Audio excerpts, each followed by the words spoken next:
We've all got two wolves in us, a good one and a bad one, and they both want to eat. The best I can tell, we just got to feed that good one a little more than the other one. Happiness is an emotional response to an outcome.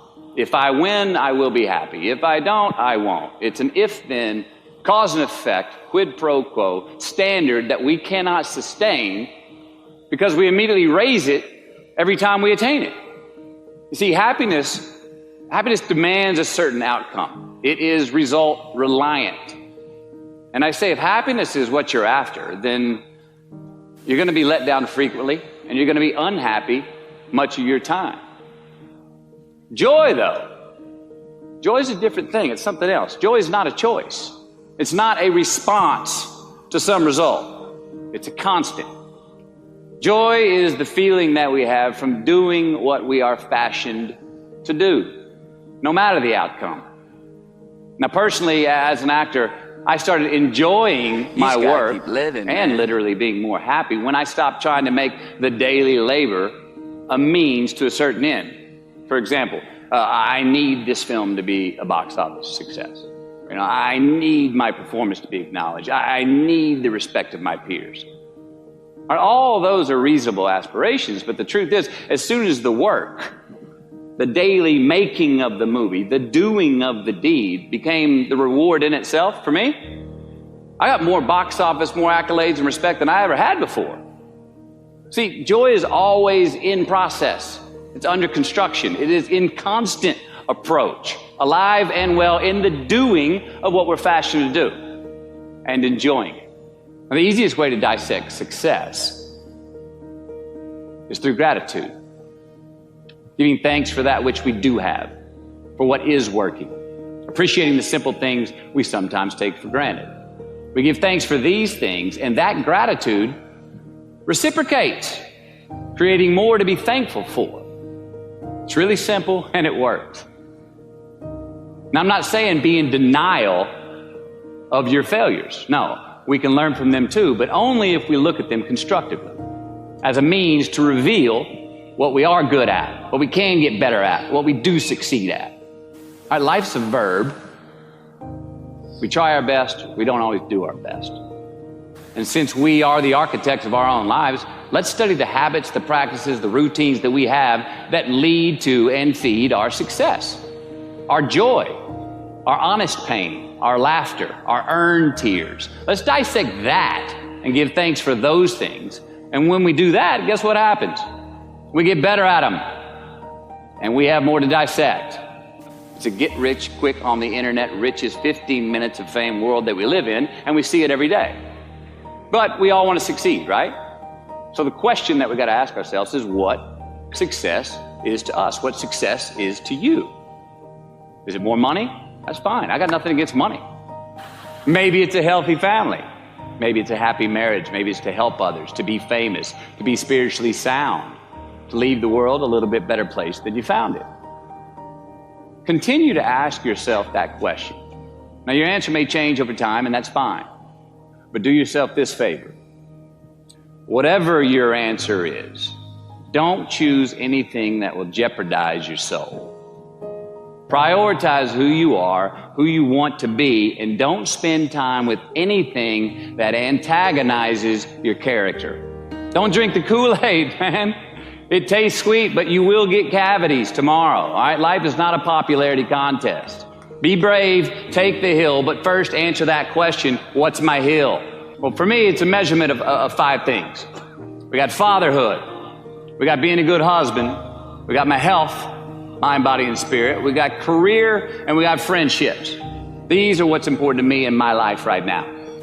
Because I want to keep all 5 in healthy shape. And I know that if I don't take care of them, if I don't keep up maintenance on them, one of them is going to get weak, man. It's going to dip too deep into the debit section. It's going to go bankrupt. It's going to get sick, die even. So first, we have to define success for ourselves.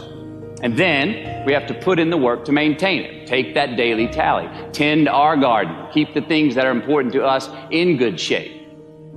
Defining ourselves by what we are not is the first step that leads us to really knowing who we are. You know that group of friends that you hang out with that they really might not bring out the best in you? You know, they gossip too much, or they're kind of shady. They really aren't going to be there for you in a pinch. Or how about that bar that we keep going to that we always seem to have the worst hangover from? Or that computer screen, right? That computer screen that keeps giving us an excuse not to get out of the house and engage with the world and get some real human interaction. Or how about that food that we keep eating, the stuff that tastes so good going down, it makes us feel like crap the next week, when we feel lethargic and we keep putting on weight? Well, those people, those places, those things, stop giving them your time and energy. Just don't go there. I mean, put them down. And when you do this, when you do put them down, when you quit going there, and you quit giving them your time, you inadvertently find yourself spending more time and in more places that are healthy for you, that bring you more joy. Why? Because you just eliminated the who's, the where's, the what's, and the when's that were keeping you from your identity. Like, trust me, too many options, I promise you this, too many options will make a tyrant of us all.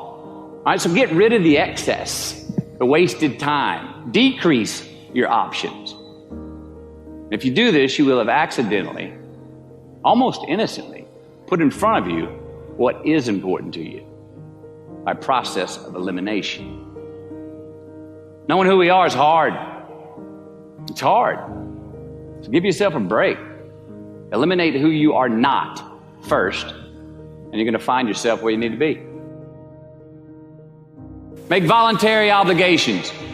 I'm talking about the ones that we make with ourselves, with our God, with our own consciousness. I'm talking about the you versus you obligations. We have to have them. Now again, these are not societal laws and expectations that we acknowledge and endow for anyone other than ourselves. These are faith-based obligations that we make on our own. These are not the lowered insurance rates for a good driving record. You will not be fined or put in jail if you do not gratify these obligations I speak of. No one else governs these but you. They are your secrets with yourself, your own private counsel, personal protocols. And while nobody throws you a party when you abide by them, no one's going to arrest you when you break them either, except yourself. An honest man's pillow is his peace of mind. And when you lay down on that pillow at night, no matter who's in your bed, we all sleep alone. These are your personal Jiminy Crickets, and there are not enough cops in the entire world to police them. It's on you. It's on you. We do our best when our destinations are beyond the measurement, when our reach continually exceeds our grasp, and when we have immortal finish lines. And when we do this, the race is never over. The journey has no port. The adventure never ends because we are always on the way. So do this, and let somebody else come up and tap you on the shoulder and say, hey, you scored. Let them run up and tap you on the shoulder and say, man, you won. Let them come tell you, you can go home now. Let them say, I love you too. Let them say, thank you.